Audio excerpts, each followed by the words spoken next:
What's good, YouTube? Izzy's Mindset back with another video. It's Monday morning.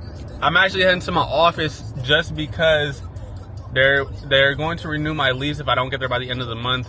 Today's the 27th or the 28th, I believe.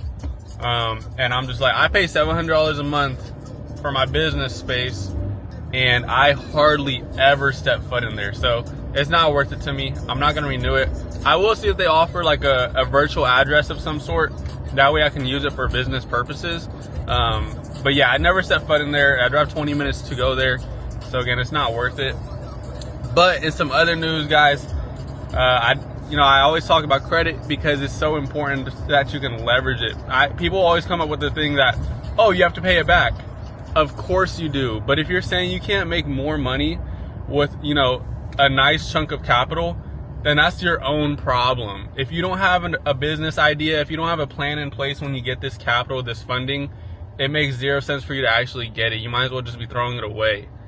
Okay, so obviously I have my own results, but I applied for the Venture X Capital One card on Saturday. Now when I applied, they didn't give me an immediate approval or denial, but I was pre-approved for it, so I was a little bit confused. Funny enough, all their team was off on the weekend, so I called them around like 9 this morning. I was on hold for like 20 minutes, but your boy did get approved for it with a nice, honestly, a decent limit. Knowing Capital One, they don't give good limits. At least I have one Capital One card. I think it's the Quicksilver. I really don't use it, but my limit on there is like 2,800 to 2,900. So on this Venture X one, they gave me 20,000. So the interest is crazy, but again, we don't plan on carrying a balance. It doesn't really make sense to do that. So that was a nice little win on the wake up. I called them, they said it was approved, and then now we're heading to this office. Let's win the day. So I'm gonna do it from here. I put the mic on, that way y'all can actually hear me, because I feel like I'm losing my voice a little bit. And I'm gonna open up this card as well. But the first thing I'd do, if I had nothing on my credit, right, ground zero, first thing I would do is I'd go to Capital One or Discover. Now from here, these are two subprime lenders, and they're probably gonna start you out with a $500 limit if you have nothing on your credit, maybe $1,000 even. But from here, I'd get these two accounts, and at the same exact time, I'd add on 3 or 4 credit building accounts. Now, credit builders, what do? They do exactly what they say. They help build out your credit without receiving a hard inquiry or just hurting your credit overall, right? So there's gonna be 4 of them that I'm always gonna suggest. It's gonna be Meet Ava, $9 a month, but you're able to, again, get a virtual card for $2,500. It reports on your credit report, at least to Equifax and Experian. I haven't seen it done for TransUnion. And mind you, I've had it on my account myself, on my report. But it reports as a $2,500 limit. Now it can vary just based on, what your credit's at, or more so, how much is in your account or how much goes through your account that you're syncing with Ava. Again, it's a virtual card, $9 a month. If you pay for the full year up front, $72, it equates to $6 a month. From there, I'd also go to Kickoff Ultimate Trade Line. It's a $35 plan.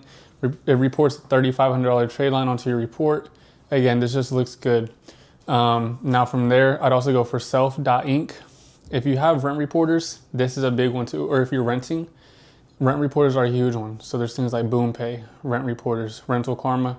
Rental Karma only reports to TransUnion and Equifax. And then Self.Inc. has their credit builder. I know Ava has one as well, but I've never used it, so I don't know how well it works. And then another one, if you can get into them, there's plenty of ways to get in. I know a lot of people talk about the backdoor method, that you're calling the rep at Navy Federal and you're saying, I had a relative and you can't give them any information. I really wouldn't suggest that. I'm sure it works still.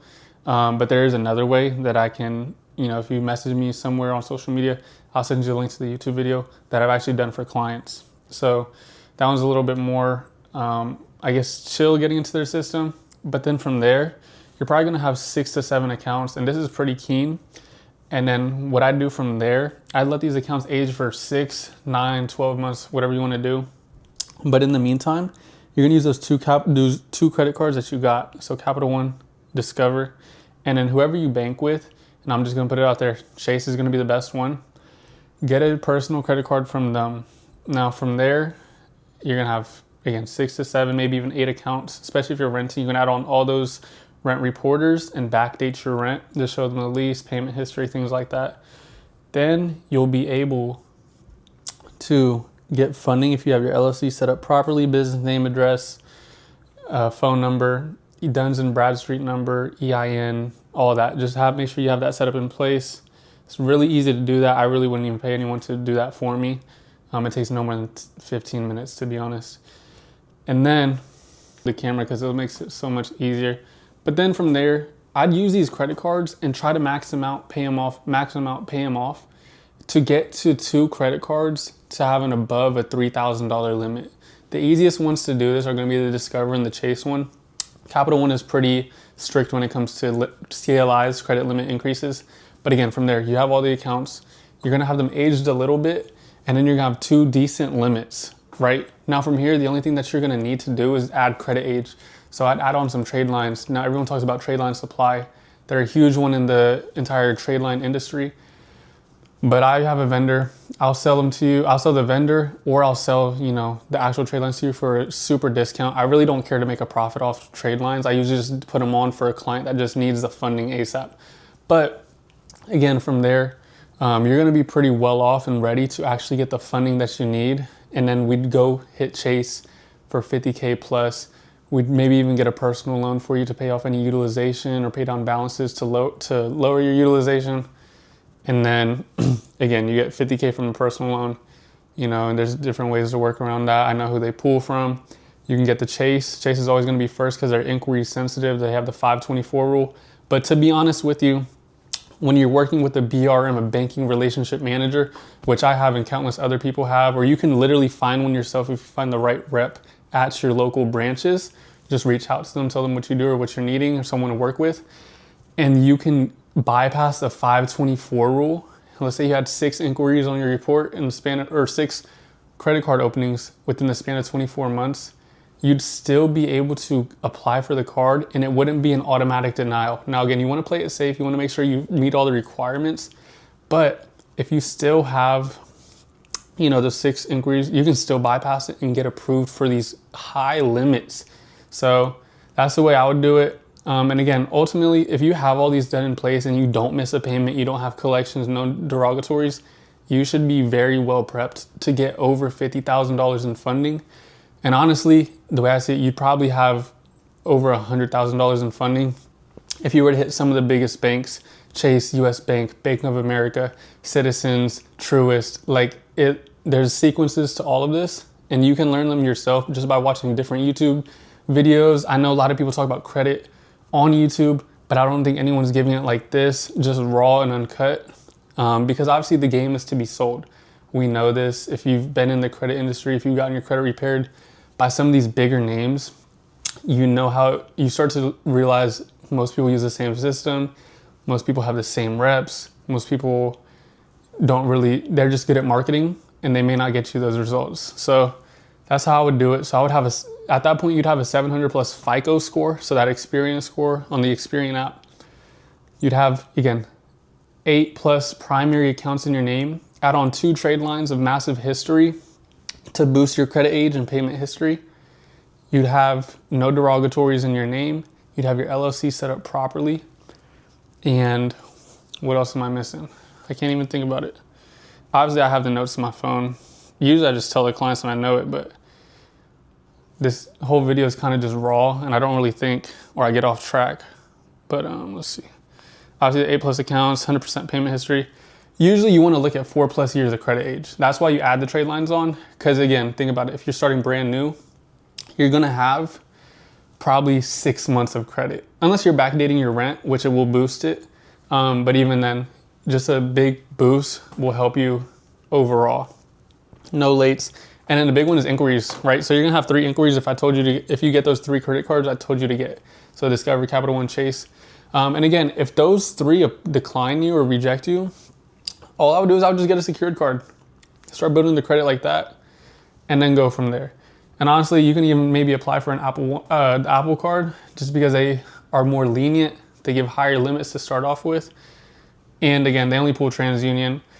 Excuse me. The biggest cash cow in all of this is Chase. if you can get the bag from Chase, you're good, you're set. Because honestly, my clients are not getting less than $50,000 from Chase if they meet these requirements or just a little bit under in terms of, primaries. So take this how you will. I know, again, there's a lot of people talking about credit, but those requirements I listed, especially last minute, are what you need to actually get the funding to scale your business. And again, if you don't have a business in mind when you do this, I suggest you don't go for funding at all, or more so, go for the funding on the personal side.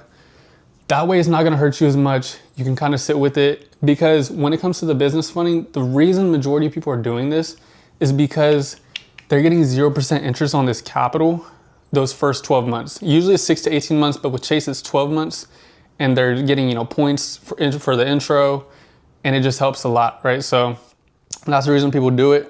Now I'm actually getting into this opening of the card. I'm gonna do the next clip, I'm just opening it up. Boom, here's a new card I got. Just gonna flip it real quick. Boom, Capital One Venture X. Right, this is a personal credit card, it's not a business credit card, as majority of people would probably think. But they did start me off with a decent limit. Venture X is probably Capital One's most prestigious credit card. Capital One was my first credit card, and they started me out with like a $500, maybe $1,000 limit. And even now that credit card has only like a $2,850 limit. So I was like, you know what, I'm gonna just try for the Venture X. I was pre-approved, and from what I've read, the pre-approval was a 90% chance that I'd actually be approved from it. Now, Capital One does do a 3-pull bureau from the bureaus. So 3, hard inquiries, or 1 inquiry across each bureau. Let me just say it like that. But they actually pull TransUnion. That's the score that they're gonna base the approval on. For whatever reason, I don't know why they check every single one, but that's, what I got approved for. So they started me off with 20,000. Decent limit, no intro APR, 0% interest APR. But yeah, it's cool. And we got the inquiry removed before it's gonna show up on my report. That's another big thing, guys. You can remove the inquiries from a card that you accept, but the thing is you have to do it ASAP. You can't remove it after the account's already been opened or showed up on your credit report. You can do it, within that probably 2-week, 3-week time frame before it shows up on there. And then, there's plenty of ways to do it. It's actually in one of my previous videos. I don't go in depth on it, but I do show you the video that does. So if you need your inquiries removed, that's how you do it from a closed account. But if it's an open account that hasn't showed up on your report yet, you can do it like that. So that's some free game for you.